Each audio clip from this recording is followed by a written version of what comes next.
کہ تقریباً 9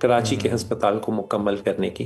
تو وہ بھی ہم اس سال امید کرتے ہیں کہ ہمارے ڈونرز دل کھول کر بڑھ چڑھ کر ہمیں ڈونیشنز دیں گے انشاءاللہ. صحیح. اچھا ڈاکٹر عاصم صاحب، بعض حلقے فنڈز کے استعمال میں شفافیت کے حوالے سے بھی سوال اٹھاتے ہیں. آپ ان خدشات کو کس طرح دور کرتے ہیں اور مالی شفافیت کے لیے کون سے آڈٹ یا نگرانی کے نظام جو ہیں وہ موجود ہیں؟ بالکل. سب سے پہلے زکوٰۃ کا ہی کیونکہ ذکر ہو رہا ہے اور رمضان کا مہینہ ہے، تو ہمارے پاس شریعہ کمپلائنس سرٹیفکیشن ہے. ہم نے ہمیشہ زکوٰۃ کو بڑے کیئرفلی اسلامک قوانین کے مطابق استعمال کیا. لیکن پچھلے 2018 سے ہم نے ہر سال تھرڈ پارٹی اس کا بھی ایک شریعہ کمپلائنس آڈٹ کروایا ہے، اور اس کے بھی سرٹیفکیٹ سارے ہماری ویب سائٹ پہ اویلیبل ہیں. جو بھی دیکھنا چاہے وہ یقین دلاتا ہے کہ باقی اسلام کے جو پرنسپلز ہیں اس کے مطابق زکوٰۃ خرچی جاتی ہے. اور میں نے ایکسپلین کیا کہ مستحق مریضوں پہ صرف ہوتی ہے اور صرف ڈائریکٹ پیشنٹ کیئر پہ خرچی جاتی ہے، وہ انویسٹ نہیں ہوتی یا سیو نہیں ہوتی. اس کے علاوہ جتنے ہمارے فائنینشیل آڈٹ ہیں، 1995 جو پہلا ہمارا سال تھا آپریشنز کا، اس وقت سے لے کے آج پچھلے سال تک ہمارے تمام فائنینشیل آڈٹس جو فرگیوسنز جو پاکستان کی سب سے بڑی آڈٹ کمپنی ہے وہ کرتی ہے، وہ تمام آڈٹ کے ہمارے اسٹیٹمنٹس جو ہیں وہ ہماری ویب سائٹ پہ اویلیبل ہیں، وہ کوئی بھی دیکھ سکتا ہے. اس کے علاوہ ہم پاکستان سینٹر فار فیلانتھروپی کے ساتھ بھی رجسٹرڈ ہیں، وہ بھی ہمارا سالانہ آڈٹ کرتے ہیں. وہ ایک تھرڈ پارٹی ایک تیسرا قسم کا آڈٹ ہے جو دکھاتا ہے کہ ہمارے تمام سسٹمز جو ہیں financial as well as administrative وہ تمام قانون کے مطابق اور highest moral and ethical standards کے مطابق ہیں. اچھا عاصم صاحب، کینسر کے علاج میں اگر ہم دیکھیں، جس طرح سے آپ نے بتایا کہ ہر سال 1 لاکھ سے زائد پیشنٹ سامنے آتے ہیں، ریسرچ کی امپورٹنس کیا ہے اور اس میدان میں شوکت خانم میموریل کینسر ہاسپٹل اور ریسرچ سینٹر کا کردار کس نوعیت کا ہے؟ جی، جس طرح آپ نے شروع میں بات کی تھی کہ کینسر ایک ڈیتھ سینٹنس یا بہت سیریس بیماری سمجھی جاتی تھی، اور اب وقت آیا ہے کہ بہت سارے کینسر کا علاج ہو سکتا ہے. وہ اسی لیے ہے کیونکہ ریسرچ کی جاتی ہے کانسٹنٹلی. دنیا بھر میں لوگ دیکھ رہے ہیں کہ کون سے کینسرز ہیں، کس طرح بنتے ہیں، کس طرح روکے جاتے ہیں بننے سے، یا کون سی دوائیاں استعمال کی جا سکتی ہیں ان کے علاج کے لیے. تو کوئی بھی کینسر ہاسپٹل اعلیٰ معیار کا نہیں ہو سکتا اگر اس میں ریسرچ نہ ہو. تو ہمارے یہاں ہم نے ہمیشہ سے ایک سٹریس کیا ہے، ہمارے نام کا بھی حصہ ہے ریسرچ سینٹر. تو ہم اس وقت 1600 سے زیادہ انڈیکسڈ پیئر ریویوڈ پبلیکیشنز ہیں ہمارے ہاسپٹل سے جو انٹرنیشنل میڈیکل لٹریچر میں ہیں. ہم لارجسٹ کنٹریبیوٹر ہیں کینسر ڈیٹا کے، کینسر ریسرچ کے اوپر پاکستان میں. تو ہم ہمیشہ سے سٹریس کیا ہے کہ بہت کلینکل ریسرچ بھی کریں اور بیسک سائنس ریسرچ بھی کریں، تاکہ ہم سمجھ سکیں کہ پاکستان میں کون سے کینسرز ہیں، کون سے کامن ہیں، کیوں ہیں، اور ان کے اوپر کون سا علاج ضروری ہے. ہمارے بیسک سائنس ریسرچرز جو ہیں انہوں نے کچھ نوول جینیٹک میوٹیشنز بھی آئیڈینٹیفائی کی ہیں پاکستانی زبردست. یعنی کہ ریسرچ کا سلسلہ بھی جاری ہے تاکہ علاج کرتے وقت آسانی ہو سکے، سمجھا جا سکے. بہت شکریہ ڈاکٹر عاصم صاحب آپ کے وقت کا.